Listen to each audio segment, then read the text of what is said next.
ময়মনসিংহের এক সাধারণ মধ্যবিত্ত পরিবারের ছেলে ছিল নিতিন। সংসার ছিল যৌথ, বাবা একজন সরকারি দপ্তরের কর্মচারী আর মা গৃহিণী। নিতিনের জীবনটা ছিল একদমই ছোট শহরের ছেলেদের মতো। পড়াশোনায় মোটামুটি, চিন্তাভাবনায় সীমিত, আর স্বপ্ন বলতে একটা চাকরি। কলেজ শেষ হতেই সে ঢাকায় মূল স্ক্রিপ্টে নয়ডা একটা আইটি কোম্পানিতে মাসে 25,000 টাকার চাকরি পেয়ে গেল।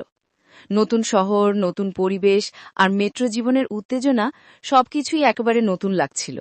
কিন্তু 6 মাসের মধ্যেই সেই উত্তেজনা উবে গেল। প্রতিদিন একই রুটিন, সকালে উঠো, অফিসে যাও, রাতে ক্লান্ত হয়ে ফিরে এসো, আর মাসের শেষে ব্যাংক ব্যালেন্স আবার শূন্য। অফিস থেকে ফিরে নিতিন যখন একটু বিশ্রাম নিয়ে মোবাইল হাতে নিত, তখন তার বন্ধুদের সোশ্যাল মিডিয়ায় জীবনযাপন দেখে মনে হতো সবাই যেন কত সুখে আছে। তাদের বিলাসী জীবনযাপন নিতিনকে হতাশ করে তুলত। সে ভাবত, আমি কি করছি, কিভাবে নিজের জীবনটা বদলাবো। মাথা ধরত, রাতে ঘুম আসত না। একদিন সে ঠিক করল, এভাবে আর চলবে না, কিছু একটা বদলাতে হবে। সেই দিনটা ছিল মাসের 15 তারিখ। ব্যাংক অ্যাকাউন্টে তখন মাত্র 1200 টাকা বাকি।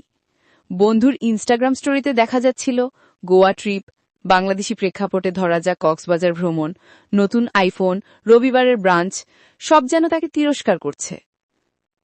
সেদিনই নিতিন সিদ্ধান্ত নিল, সে অন্যের জীবনের নিয়ন্ত্রণে আর থাকবে না, নিজের জীবনকে নিজের মতো করে গড়বে। সে ঠিক করল সঠিক জায়গা থেকে জ্ঞান অর্জন করবে। সেই থেকেই সে পড়তে শুরু করল ফাইন্যান্স বা আর্থিক শিক্ষার বইগুলো। আর সেখান থেকেই সে এমন কিছু শিক্ষা পেল যা তার পুরো জীবনটাই বদলে দিল। এই শিক্ষাগুলোই তাকে এমন একজন মানুষে পরিণত করল যার জীবনে আর কখনো টাকার অভাব হবে না, আর কখনো কাউকে ধার চাওয়ারও প্রয়োজন পড়বে না। তাহলে বন্ধুরা, চলুন ভিডিওটা শুরু করা যাক আর জেনে নেই সেই গুরুত্বপূর্ণ জীবন পাঠগুলো। লেসন নাম্বার 1, অন্যের টাকায় চোখ নয়, নিজের টাকায় বিশ্বাস রাখো। অর্থাৎ নিজের সফলতা বা ব্যর্থতার জন্য কখনো অন্যকে দায়ী করো না বা অন্যের সঙ্গে তুলনা করো না। নিতিনও প্রথমে এই অভ্যাসটা বদলে ফেলেছিল। সে বন্ধুর বেতন বা ইনস্টাগ্রামের বিলাসিতার সঙ্গে নিজের তুলনা বন্ধ করল। নিজের হাতে থাকা 1200 টাকার দিকেই তাকিয়ে বলল, এইটুকুই আমার আছে, এটাকেই বাড়াতে হবে। অন্যের কাছে কি আছে সেটা আমার মাথা ব্যথা নয়। কারণ অন্যের টাকায় চোখ রাখলে শুধু হতাশা বাড়ে, কিন্তু নিজের কাজে মন দিলে প্রমোশন আসে, উন্নতি আসে, আর আসে মনের শান্তি। আমরা অনেক সময় নিজের লক্ষ্যে মন দেওয়ার বদলে দেখি কে কত আয় করে, কে কি কিনছে, কে কোথায় যাচ্ছে। এর ফল একটাই, অকারণ হতাশা। যখন তুমি অন্যের সঙ্গে নিজের তুলনা করো, তখন তুমি নিজেকে ছোট করে ফেলো। তাই নিতিন নিজের জীবনে একটা নতুন অভ্যাস নিল। প্রতিদিন সকালে সে নিজেকে 2টি প্রশ্ন করত। আমার হাতে এখন কি আছে যা দিয়ে আমি কিছু করতে পারি? আজ আমি কি জিনিসে বিনিয়োগ করব, জ্ঞান, স্বাস্থ্য নাকি অর্থে? নিতিন একটা কৌশল নিয়েছিল, যেটা ছিল লেসন নাম্বার 2।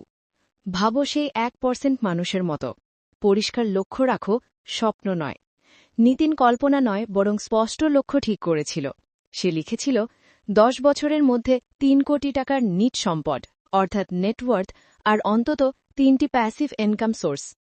একটা সাদা বোর্ডে সে লিখে রাখল, গোল 3 কোটি টাকা, টাইমলাইন 10 বছর, স্ট্র্যাটেজি শিখো, কাজ করো, আবার শিখো, আবার করো। সে বুঝেছিল ফ্যান্টাসি মানে এক ধরনের ফাঁদ। এই ফাঁদ মানুষকে সাময়িক আরাম দেয়, কিন্তু উন্নতি দেয় না।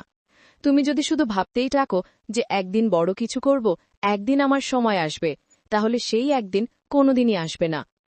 এই কারণেই বিশ্বের মাত্র 1% মানুষ বাস্তবিকভাবে সফল হয়। তারা জানে, হয় আজই অ্যাকশন নিতে হবে, না হলে সারা জীবন শুধু স্বপ্নবাজ হয়েই থাকতে হবে। 1% মানুষ কখনো অজুহাত দেয় না, মৌকা পায়নি, সময় ছিল না, মুড ঠিক ছিল না। এসব কথা শুধুই ফ্যান্টাসি চিন্তাধারার মানুষদের মুখেই শোভা পায়। কিন্তু সেই 1% মানুষ শুধু কাজের বাস্তবায়নেই বিশ্বাসী। তাদের মানসিকতা একটাই, যদি করতে হয় যেভাবেই হোক করব। এর পাশাপাশি নিতিন নিজের টাকা ব্যবস্থাপনাতেও মনোযোগ দিল। আর এখান থেকেই শুরু হল পরের পাঠ। লেসন নাম্বার 3, পকেটে টাকা থাকা খরচ করার চেয়ে অনেক বড় বিষয়। চাকরির শুরুতে নিতিনও ভেবেছিল জীবনটা একটু আপগ্রেড করবে, একটা আইফোন কিনবে কিস্তিতে, বাংলাদেশি প্রেক্ষাপটে, বাসে। কিন্তু একদিন মেট্রোতে বসে সে একটা পডকাস্ট শুনল। একটা লাইন সরল ছিল, কিন্তু বুকের ভেতর গিয়ে লাগল, don't spend two Impress, save to progress.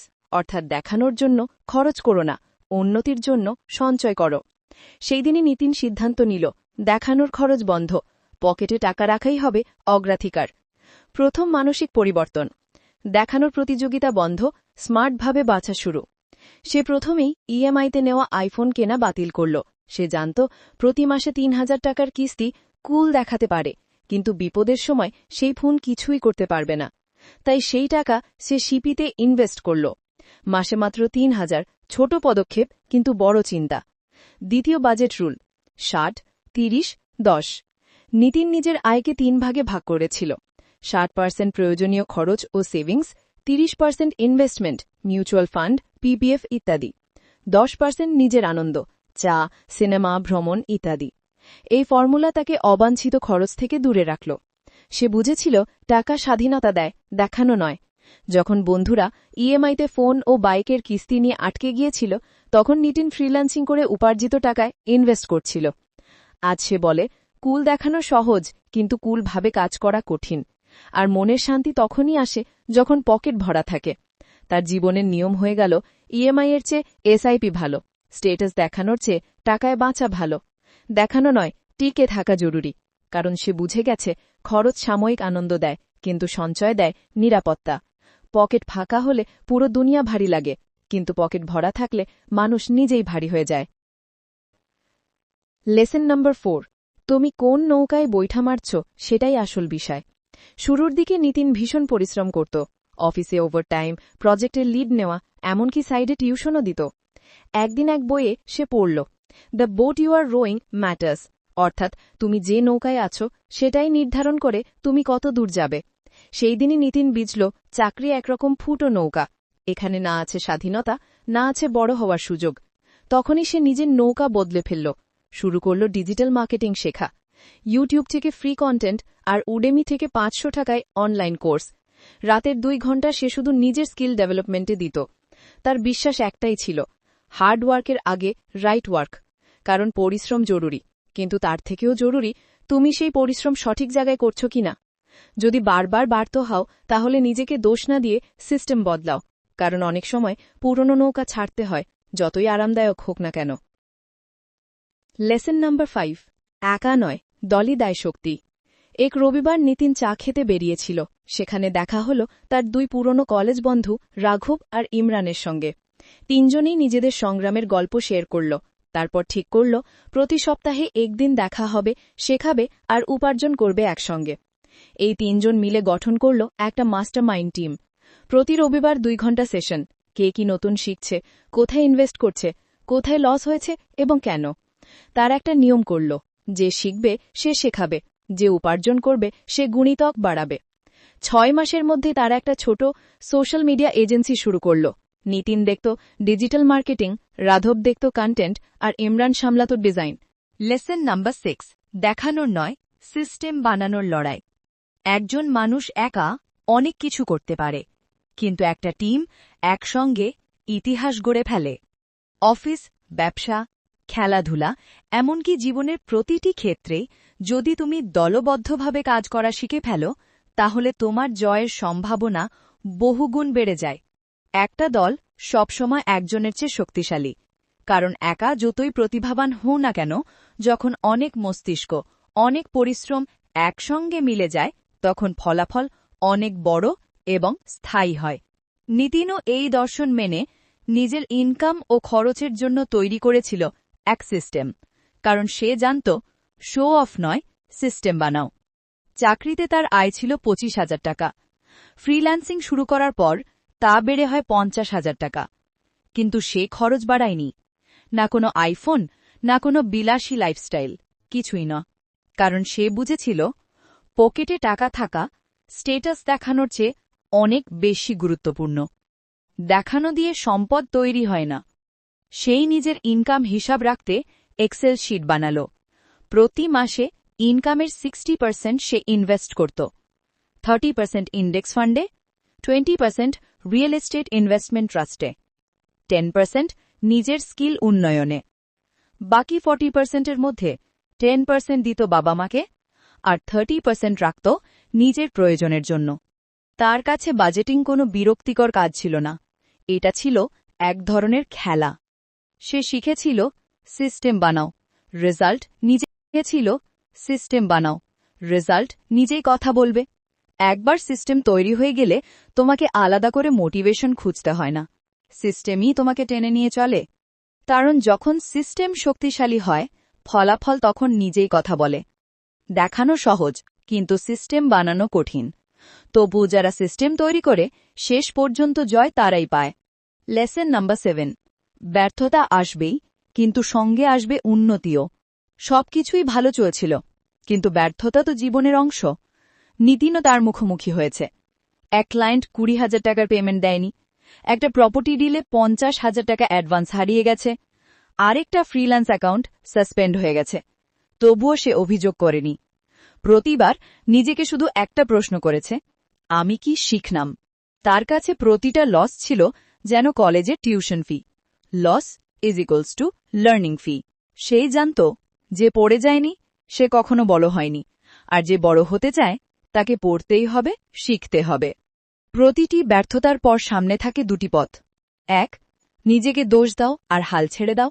নয়, শেখো, উঠে দাঁড়াও, আবার এগিয়ে যাও। অনেকেই ব্যর্থতাকে নিজের পরিচয় বানিয়ে ফেলে। আমি লুজার, আমার দ্বারা হবে না। কিন্তু গ্রোথ মাইন্ডসেট বলে, আমি এখনো শিখিনি, কিন্তু আমি শিখতে পারব। এই ভাবনাই আবার চেষ্টা করার সাহস দেয়।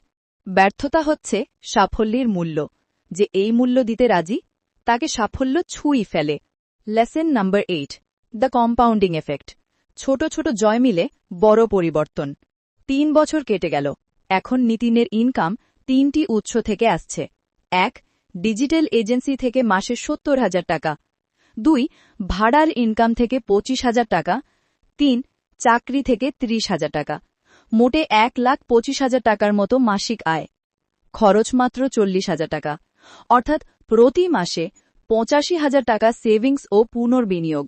তার ডায়েরিতে একটা লাইন লেখা ছিল, শৈশবে শিখেছিলাম টাকা বাঁচাও, এখন বুঝেছি বাঁচিয়ে সেটাকে বাড়াও। সঞ্চয়, স্কিল ডেভেলপমেন্ট আর নতুন ইনকাম সোর্স, এই ছোট ছোট পদক্ষেপগুলো ধীরে ধীরে মিলে তাকে দ্রুত এগিয়ে নিয়ে গেল।